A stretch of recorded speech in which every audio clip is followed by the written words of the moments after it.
Complaint வந்து நான் பேங்க்ல லோன் அப்ளை பண்ணேன், ஆனா அப்ளிகேஷனை ரிஜெக்ட் பண்ணிட்டாங்க, எனக்கு வந்து லோன் வாங்கி கொடுங்கன்னு சொல்லுவீங்க. ஆர்பிஐல ஒருத்தங்க கிட்ட ஒரு பேங்க் கிட்ட போயிட்டு உங்களுக்கு கண்டிப்பா லோன் கொடுக்கணும்னு சொல்ல முடியாது. ஏன்னா அது பேங்கோட கமர்ஷியல் டிசிஷன். ஒரு லோன் கொடுக்கணுமா வேண்டாமாங்கிறது பேங்கோட அல்டிமேட் டிசிஷன். அதுல ஆர்பிஐல இன்வால்வ் ஆகிக்க முடியாது. அதே மாதிரி ஒரு குறிப்பிட்ட லோன் இன்ட்ரெஸ்ட் ரேட்ல எனக்கு லோன் கொடுங்க அப்படிங்கிறதையும் ஆர்பிஐல அவங்களுக்கு சொல்ல முடியாது.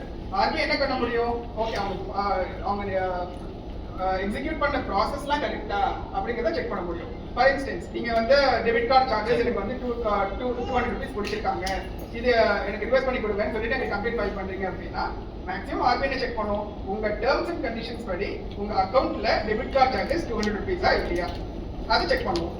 இன்கேஸ் அது 300 rupees 100 rupees இருக்குங்கிற பட்சத்துல பேங்க் எக்ஸ்ட்ரா பிடிச்சிருக்கு அப்படின்னா நாங்க ரிவர்ஸ் பண்ண சொல்லி சொல்லுவோம். பட் 200 rupees பேங்க் கரெக்டா தான் பிடிச்சிருக்கு அப்படின்னா அதை ரிவர்ஸ் பண்ற சொல்ற உரிமை ஆர்பிஐக்கு கிடையாது. அது பேங்கோட கமர்ஷியல் டிசிஷன். ஸோ அந்த மாதிரி கம்ப்ளைண்ட்ஸ் நாங்க டீல் பண்ண முடியாது. அது நான் மெயின்டபிளா க்ளோஸ் ஆகும்.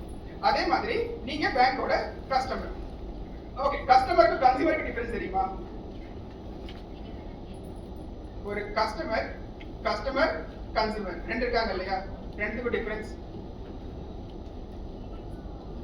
சோ நீங்க ஆக்சிஸ் பேங்க்ல அக்கவுண்ட் வச்சிருந்தீங்க அப்படின்னா ஆக்சிஸ் பேங்கோட நீங்க கஸ்டமர். ஆனா உங்களோட ஏதாவது ஒரு டேமேஜான கிழிஞ்ச நோட்டை கொண்டு போய் இந்தியன் பேங்க்ல கொடுக்குறீங்க, எனக்கு எக்ஸ்சேஞ்ச் பண்ணி கொடுங்க அப்படின்னா அப்படின்னு நீங்க சொல்றீங்க அப்படின்னா அந்த இடத்துல நீங்க கஸ்டமர் கிடையாது, நீங்க கன்சியூமர். சரியா? அந்த டிஃபரன்ஸ் உங்களுக்கு தெரியணும். ஸோ இன்கேஸ் இந்த மாதிரி ஒரு கன்சியூமரா இல்லாம ஒரு வெண்டரா, இப்போ ஒரு பிரான்ச்ல போயிட்டு நீங்க நியூஸ் பேப்பர் போடுறவங்களா இருக்கலாம், இல்ல பேங்கோட பிரிமைசஸ ரெண்ட் கொடுத்துருக்கலாம். ஆனா பேங்க் எனக்கு வந்து லாஸ்ட் 3 months எனக்கு ரெண்ட் கொடுக்கல அப்படின்னு சொல்லிட்டு ஆர்பிஐல கம்ப்ளைண்ட் ஃபைல் பண்ணாங்கன்னா அதுக்கு நாங்க ஹெல்ப் பண்ண முடியாது. ஏன்னா நாங்க செக் பண்ண போறது ஒன்லி பேங்கிங் சர்வீஸ் டிஃபிஷியன்சில இருக்கிறது மட்டும் தான் செக் பண்ணுவோம். பிசினஸ் ரிலேட்டட் டிரான்சாக்ஷன்ஸ் அதுல இருக்கிற டிஸ்பியூட்ஸ் ஆர்பிஐ டீல் பண்ணாது. அதே மாதிரி ஆர்பிஐக்கு உங்களோட கம்ப்ளைண்ட்ஸ் ஸ்ட்ரெயிட்டா அட்ரஸ் பண்ணாத வரைக்கும் உங்க கம்ப்ளைண்ட் நாங்க அட்ரஸ் பண்ண முடியாது. இந்த மாதிரி நிறைய இஷ்யூஸ் ஆக்சுவலா பிசிக்கலா கொடுக்கும்போது ஆர்பிஐக்கு பிசிக்கலா லெட்டர்ல எழுதி அனுப்புவாங்க. அந்த மாதிரி விஷயத்துல இந்த மாதிரி நிறைய கம்பெனி ப்ராஜெக்ட் வந்து டைரக்டா அட்ரஸ் பண்ணாம அவங்க என்ன பண்ணுவாங்கன்னா பிரான்ச் மேனேஜருக்கு ஒரு லெட்டர் எழுதிருப்பாங்க, அதுலயே காப்பி டு அப்படின்ட்டு ஆர்பிஐ போட்டு அனுப்பிச்சிடுவாங்க. ஸோ ஆர்பிஐக்கு காப்பி தான் வந்திருக்கே தவிர டைரக்டா ஆர்பிஐ அட்ரஸ் பண்ணல அப்படின்னு சொல்லிட்டு உங்க கம்ப்ளைண்ட்ஸ் ஆட்டோமேட்டிக்கா ரிஜெக்ட் ஆகிடும். அதே மாதிரி உங்க கம்ப்ளைண்ட்ஸ் உங்க கிரிவென்சஸ் ஏதாவது ஒரு லா என்ஃபோர்ஸ்மெண்ட் அத்தாரிட்டி போலீஸ் ஆக்ஷனுக்காக ஏதாவது ஒரு ஆக்ஷன் பேங்க் எடுத்திருக்கு, இல்ல ஸ்டாச்சுட்டரி கைடன்ஸ், இப்போ இன்கம் டாக்ஸ் வந்து உங்க அக்கௌண்ட்டை ஃப்ரீஸ் பண்ண சொல்லிருக்கு அப்படின்னா அந்த டைரக்ஷன்ஸை ஓவர் பண்ற இது ஆர்பிஐக்கு கிடையாது. ஆனா ஆர்பிஐ செக் பண்ணும் இன்கேஸ் பேங்க் சொல்ற இது கரெக்டா, இந்த ஸ்டாச்சுட்டரி நோட்டீஸ்க்காக தான் உங்க அக்கௌண்ட் ஃப்ரீஸ் ஆகாங்க ஆர்பிஐ செக் பண்ணுவே தவிர இதை அன்ஃப்ரீஸ் பண்ணுங்க அப்படிங்கிறது ஆர்பிஐ சொல்ல முடியாது.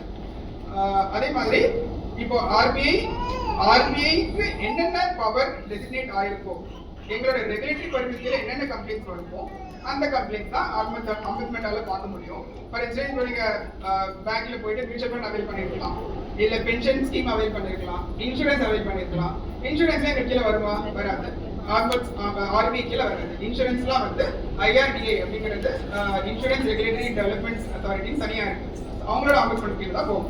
ஸோ அந்த மாதிரி கம்ப்ளைண்ட்ஸ்லாம் இருந்துச்சு அப்படின்னா இந்த ஃபோரம்ல டீல் பண்ண முடியாது.